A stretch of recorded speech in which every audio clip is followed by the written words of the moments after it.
It's no secret that the Dallas Cowboys need edge rush help. We'll tell you some of our favorite free agent rushers next.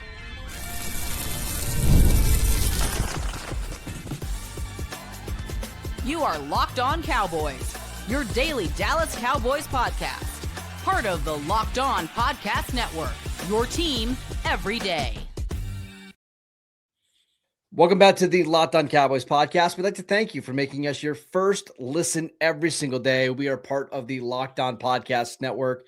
I am your host, Marcus Mosher. He is Landon McCool. And on today's show, we're taking a look at some of the top free agent edge rushers who could be options for the Cowboys this year, as we expect them to be more active in free agency this year. We're going to take a look at some of the high value guys that could come right in and maybe give you 10, 12 sacks a season. We'll talk about some value plays and some trade candidates later on in the show. But Landon, let's start with this. What do you think the Cowboys hope to accomplish in free agency when it comes to the edge rusher position? Yeah, I mean, they have a lot of needs, right? They've got, even really inside the edge room itself, they probably need to come out with two, not quite starter, but probably at least one solid starter and then one very heavy rotation player out of this offseason period, whether you want to combine free agency and draft sessions together. They got to find a way to kind of, and they're going to need to add more depth than that too. But I think at minimum, you're going to need to come out of this kind of free agent draft period with two of these players. And we'll kind of talk about having to cobble it together, but I don't think that it's as realistic to go out and kind of find your edge one, unless one falls to you in the draft, really. And even then, like, kind of relying on a rookie edge to be your edge one is a difficult thing at times. So well, I think we should mention, Landon, like, there's only, I could be wrong, but I think there's only one edge one in free agency right now, and that's Trey Hendrickson.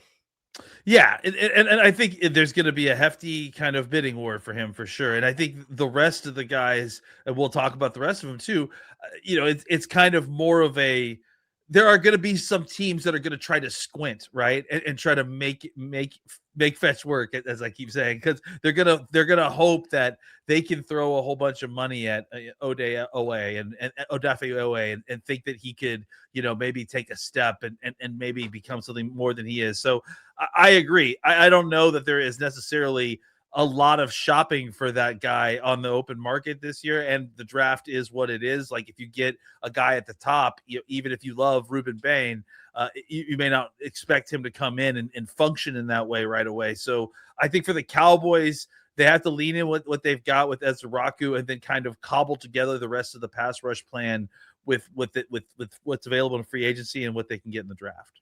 All right, so let's talk about some of the top edge rushers on the market. And the first guy is Trey Hendrickson from the Bengals. It doesn't seem like they're going to franchise tag him. And just kind of depending on the site that you use, the expected market value this year is somewhere between 20 and 25 million. Again, the Cowboys could afford this, but I don't necessarily know if they're going to go all in for a guy like Hendrickson this offseason. Yeah, I mean, look, first of all, the market is becoming more and more difficult to shop in because of the increasing cap, and more teams are able to retain their best players, right? So even these guys who are at the top of this market have some warts to them, and Hendrickson certainly does, even though he is clearly the only one of these guys who you would, yes, label as an edge one type player. He's an older player. He is probably mostly a pass rush player. I mean, he can play run defense, but he's not necessarily great at it.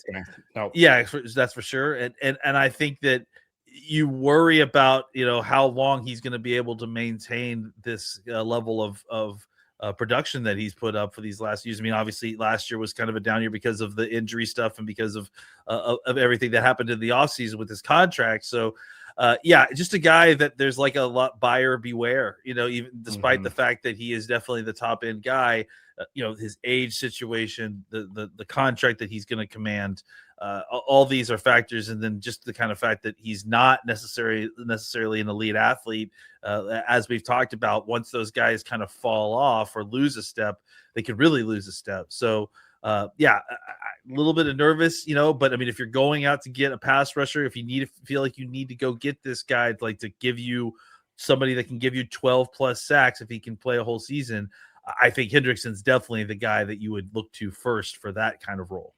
Now, if you're looking for somebody a little bit younger but more unproven, Odafe Oweh, who you mentioned, he could be a candidate. He was traded from the Ravens to the Chargers midway through the season, and honestly was really good for the Chargers down the stretch. I believe he was 11th in pass rush win rate since the trade, only 27.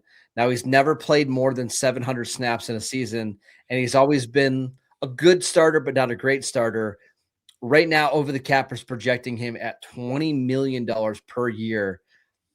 Is that too much for a guy that's this unproven? I mean, you have to understand that this is what you're getting when you buy on the open market, right? Like this $20 million for an edge rusher that had a somewhat promising season last year. Like that's the buyer's market at this point, So I think if you're looking to kind of feel better about the situation right away, I think you can do this. You can spend $20 million and put Oweh out there. And I don't think he's going to be a guy that is, like we said, a 10 plus sack guy every single year. But I think he would be a useful starter who would probably be an 8 to 10 sack guy. Maybe he does come in here and show you a little bit more than he has in the last few stops. And not that he's been bad, but maybe he takes another step. Who knows? But I think he is a guy that you could sign this money, feel pretty good about it because he's a young player. He's still got fresh legs. He's played in a similar type scheme before where he's had to drop into coverage. He's familiar with that kind of stuff. So I think of the guys that you're going to try to spend some money on, if you're going to spend some money on, he's probably one of the few guys I would take a gamble on because I think he provides you a high floor. There's a little bit of upside there, and there's some familiarity with the kind of scheme you're running. It's just that you're having to overpay him. How about some one-year rentals? You're looking at Joey Bosa and Khalil Mack. These are both guys that are in their 30s. I believe Joey Bosa will be 31 during this year. Khalil Mack will be 35. Both of these guys are projected anywhere from like 14 to 19 million per year. Of these two one-year rentals, which one would you prefer for Dallas? I think for me, I would probably prefer Bosa just because I think I still – even though there's an injury component to it, I mean, I think that there's some of that with Mack too, but Mack is, I think it's 30, he's 4 years older. 30, he's 35. Yeah, he's 35. Yeah. He'll be 4 years older. Yep. So he's 4 years older. And that's just a lot of extra wear and the tear. I think if you get Bosa, then what you do is you recognize that you play him mostly in a pass rush role, and you try to protect him a little bit, maybe find somebody else to pair with on first and second downs to kind of take on some of that run stuff so you keep his legs fresh. And I think if you're going that route, right, if you're going to pay that money to go that route, then I would probably go the Bosa route. I actually think Mack has been better over the last 3 years, but you are talking about a 35-year-old. And yeah, I will say Mack is a much better player in space. So if you're using more odd fronts, he has got a lot of experience kind of playing, standing up, dropping into coverage. But that's the thing. If it was Mack, I would probably play him more. But that actually is what scares me a little bit, correct, right? Is that I feel like, it's like, can you get that value out of Bosa by protecting him as a pass rusher or by playing Mack full time at 35 years old? And it's like, that's kind of difficult calculus to do because you're right. I would play Mack more often because he's more versatile. Yes.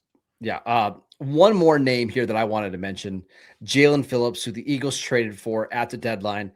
I believe that Philadelphia is going to do everything possible to try to get him back. But right now on Over the Cap, the projection is 1 year, $15 million, almost fully guaranteed. He'll be 27 during the regular season. He's had a bunch of injuries, but this is a very, very talented player. Yeah, I mean, I question his fit in this scheme a little bit because I think he is like a really great fit for a 4-3 outside scheme, even though he played in this scheme similarly last year and it worked out fine. I think for $15 million in a 1 year deal, like that seems like totally reasonable. I question whether the Cowboys could get him for that. But if he's available for a 1 year, $15 million, I'd absolutely do that. Would you rather do that than Bosa and Mack? Yeah, because I think you get the best of both worlds there, right? You get a guy that you feel like is, you're not worried about making it through. Well, I mean, you are. See, that's the thing. You still worry about. There is some of the Bosa to it because he has an injury history, but he's 4 years young. He's another 4 years younger than Bosa. So I think you think he can hold up, and I think you get the benefit of Mack, right? Where I think he could probably do a little bit of everything, or you could at least teach him to do a little bit of everything, and he doesn't necessarily have to be a pass rusher only. All right, so those are some of the top names on the market. We're going to tell you some of the best values that could be available in free agency next. Hey, it's Matt Derry from the Locked On Lions podcast. The people I love depend on me. If I'm gone, the financial responsibilities don't disappear. I didn't want my family figuring things out during the hardest moment of their lives. That's why I knew only one place to go. I chose life insurance through my friends at Ethos. Ethos makes getting life insurance fast and easy, 100% online. You can get a quote in seconds, apply in minutes, and get same-day coverage. There's no medical exam. You just answer a few simple health questions. You can get up to $3 million in coverage. Some policies are as low as $30 a month. I love the folks at Ethos. Protect your family with life insurance from Ethos now by going to ethos.com/LockedOnNFL. In as little as 10 minutes, you can get the free quote and up to $3 million in coverage at ethos.com/LockedOnNFL. That is ethos.com/LockedOnNFL. Ethos.com/LockedOnNFL. Application times and rates may vary. Welcome back to the Locked On Cowboys podcast. We'd like to thank you for making us your first listen every single day. The offseason doesn't exist for the everydayer club. Join the group chat to talk Dallas Cowboy football all year round and get every episode of the show ad-free. Head over to lockedoncowboys.supercast.com or hit the link in the show notes to learn more. All right, Lena, let's talk about some of the best value edge rushers who could be targets for the Cowboys, because I honestly think this is the range of players, somewhere between 5 and 10 million a year is where the Cowboys are going to be the most aggressive. So for you, who is the best edge value on the board? Well, first of all, I think we need to talk about a guy who kind of, at least I think, maybe falls between these two categories. And he just recently became available, and that's Bradley Chubb, right? A little bit of an older player, kind of, has some of the injury stuff that we talked about. But again, this is what we're talking about on the free agent market. I don't really know, he is kind of new in the free agent market. We don't really know what his estimated amount of AAY is going to be. That isn't quite up on Sport Track yet. But I mean, he made $18 million last year. Obviously he did not have a great season last year. There's a reason he's being let go, but he was coming off of another ACL injury, which again, part of his history is having multiple ACL injuries. He's a 29-year-old linebacker, a pass rusher. He does have a ton of experience. He has played at an extremely high level in the last several years. And the thought could be maybe you sign him to a $10 million deal, $9 million deal, 1 year prove it deal, and see if you can get him in a situation where he's another year removed from his ACL and he plays a little bit better football, closer to what you saw in 2020, at the end of 2023 before he tore his ACL. I think he's a guy that should at least be, kind of the tires kicked on a little bit, just because the market is what it is, and it's not necessarily fantastic, and you're probably going to need to find one of these, 1 year rental retread defensive end guys that you are going to need to invest in to kind of hit this year as part of a plan, comprehensive plan of how to fill out your edge room. I did not like what I saw from him as a pass rusher. Now, he got a little bit better as the year went on last year, but I just think the injuries have zapped him of almost all of the athleticism. And if you're going to spend $8 to $10 million a year, I would just prefer Jadeveon Clowney, who I actually thought played really well last year for Dallas. I mean, he came in after a couple of weeks, wasn't in shape, but by the end of the year, he was pretty clearly your best edge rusher. Now I'm assuming he's going to want a little bit more money than what he got last year, which was $3 million or something like that. He's 33, so you do have to limit his snaps a little bit. But I thought Clowney was good for Dallas last year. I would love to see them bring him back. And I don't think, again, like, I don't think that precludes you from these guys. Like, No, especially in these lower rate guys, we're not necessarily talking about a higher paid guy and a lower paid guy. Like, if we're talking about these lower paid guys, it could be multiples of these guys kind of filling the role. And I think having both of those guys would be a great way to kind of protect both of them a little bit, right?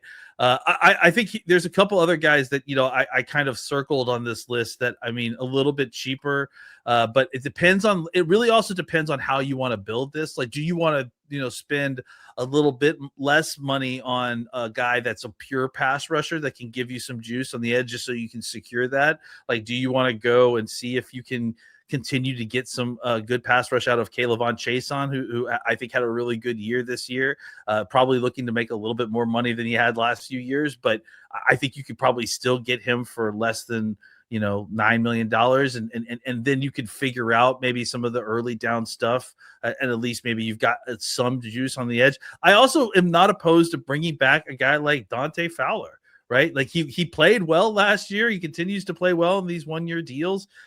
You have familiarity there. He's obviously been in town, so I don't think he's not a fit for what you're doing in this system, especially as a pure pass rusher. He's another guy that I would be interested in. I think, and then if you want to go the other route, like, I think you could probably go and get a guy like AJ Epinesa and see if maybe he could, stand up, maybe kick the tires on that a little bit. But I think if you're looking to kind of get a veteran strong side guy who can hold up in the run a little bit and then pair him with another pass rusher, I think that's another smart way of handling that. Or just get a more veteran first and second down guy and go and spend the 12th or 20th pick on a guy that you want to come in as a pure part-time pass rusher early on. I've got two names that I wanted to throw out. The first one is that first and second down guy, and that's Kyle Van Noy, who's going to be 35. You're signing him to, the numbers here, like 1 year, $3 million. Like, it's basically veteran minimum at this point. He's played a ton of snaps over the last 10 years. He's really good in coverage, and he stops the run. Now, you don't really want him as a pure pass rusher, but he's a guy that you sign on a cheap deal. He eats up a bunch of snaps, and then it allows you to get Cassius Howe on the field on third downs. Yeah, absolutely. I mean, I think, I think you just, you got to take him right at 12, or you need to trade up to go get your. No, I mean, 20's fine. Yeah, that's fine. Van Noy is a guy that I really like. Yeah, just because he's got so much experience standing up, and if you need a guy that can drop into coverage, set the edge, stop the run. But one of my favorites, Landon, is Arnold Ebiketie, who played at Penn State. He was I believe, a second-round pick by Atlanta. He was in a tough spot this year because he was behind Jalen Walker and James Pierce. But this is somebody who, whenever he's played for Atlanta, has played well. He's only 27 years old. Right now, Pro Football Focus is projecting him at like a 2-year, $15 million deal. And this is somebody that can play in space.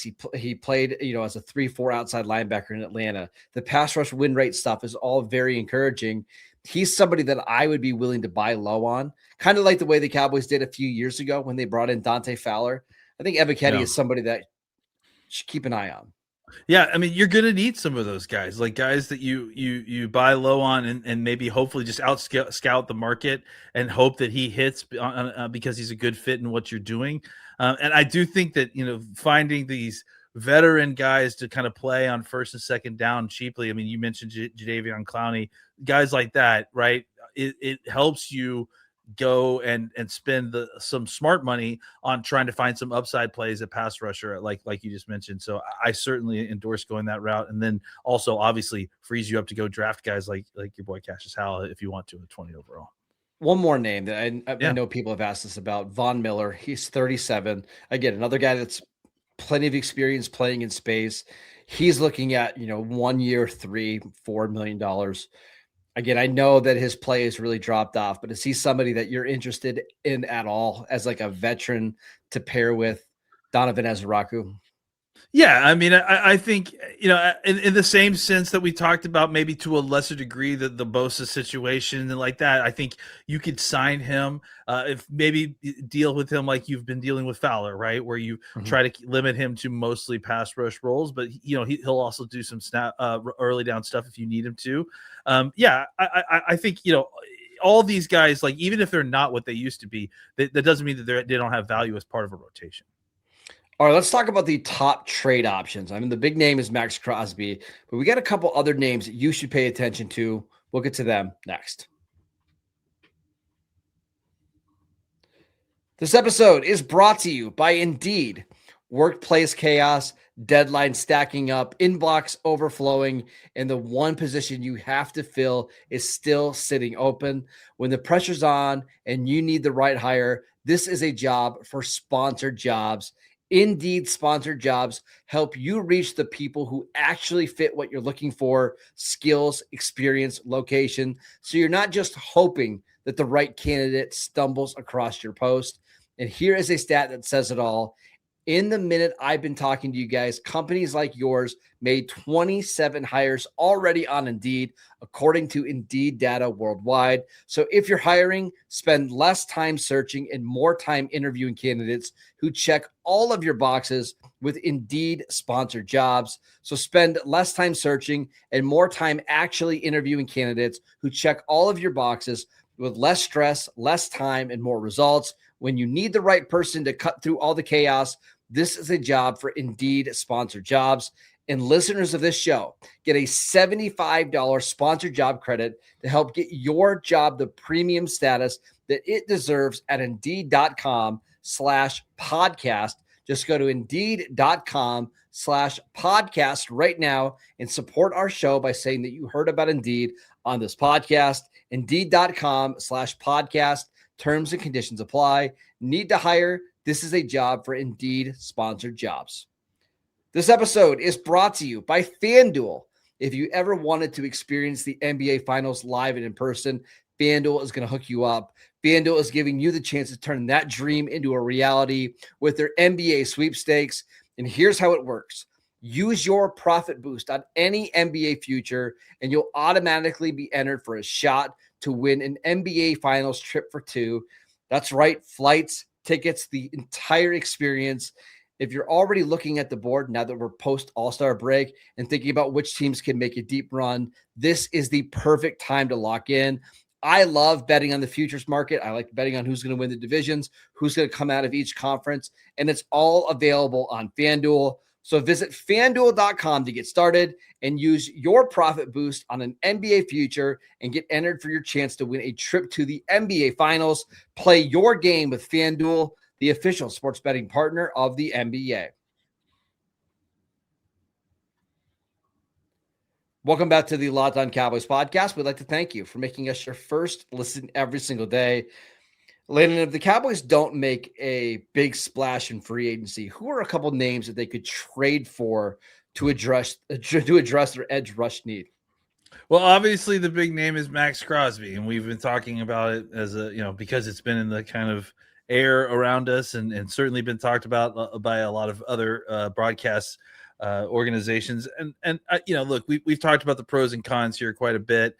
But I think that there are other ones that are maybe a little bit more sensical. And look, I think the first thing that we would say is that it's not just a trade with Maxx Crosby. Likely, you may have to end up signing him to a new deal as well.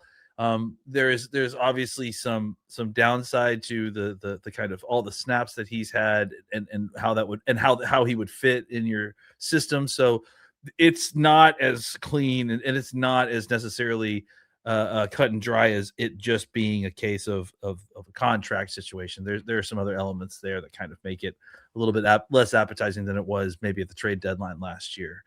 I think the first thing we should, like give us like your name, because I don't want to like introduce, you have the best name honestly in your article, and I honestly want to talk about that first. Well, I just think Nick Herbig is the best fit here. I think he's somebody that could be a really strong fit. Pittsburgh's going to have to move one of their edge rushers this offseason.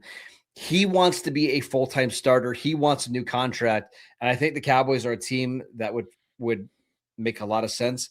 The other one I had for you is Kayvon Thibodeaux, who the Giants selected, I think it was at 5 overall. Since they've drafted Abdul Carter, they traded for Brian Burns.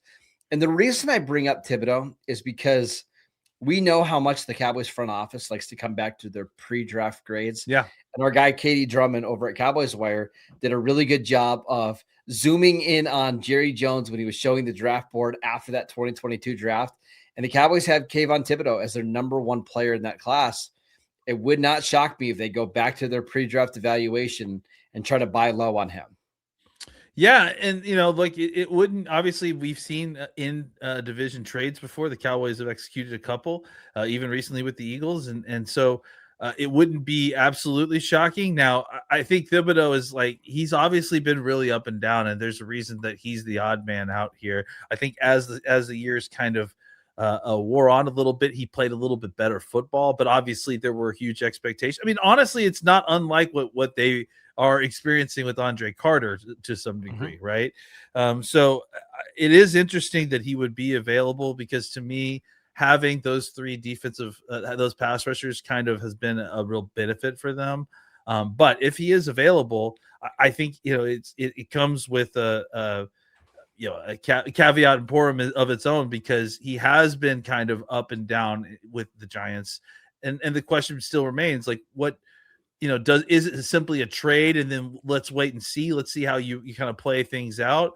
Or is it a trade and then we're immediately signing a contract? Because I think it's tough to kind of evaluate what a re-signing contract would look like for a guy like that. Well, and the reason why he might be available is he would be playing on the 5th-year option this year. And it's, I think, $14.5 million, which is probably too much considering what he's done in the NFL. And maybe the Giants would rather have, I don't know how this trade would work. It would be difficult, but he is somebody that I could see being dealt at some point this offseason. Yeah, I mean, again, the Cowboys have a need here, and he does have talent. It's just about getting him to play with it consistently, and maybe they can unlock something the Giants haven't. But it's a lot of risk. But the Cowboys need to take moves like this. They have a lot that they have to improve. So in order to do that, you're going to have to take some swings and win in some areas where other people aren't. And so this could be one of those. All right, that is it for today's show. We'd like to thank you for making Locked On Cowboys your first listen every single day.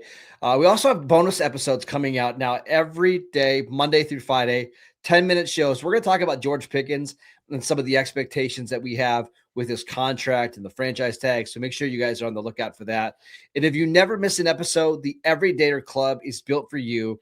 Get Locked On Cowboys ad-free plus members-only Discord access and so much more. Head over to lockedoncowboys.supercast.com to join the club. And for those of you on video, we can send you the first ever 24/7 national NBA YouTube channel. And on audio, make your second listen the Locked On NFL Draft Podcast. Follow Landon on Twitter at McCoolBCB. I'm at Marcus_Mosher, and we'll see you right back here tomorrow.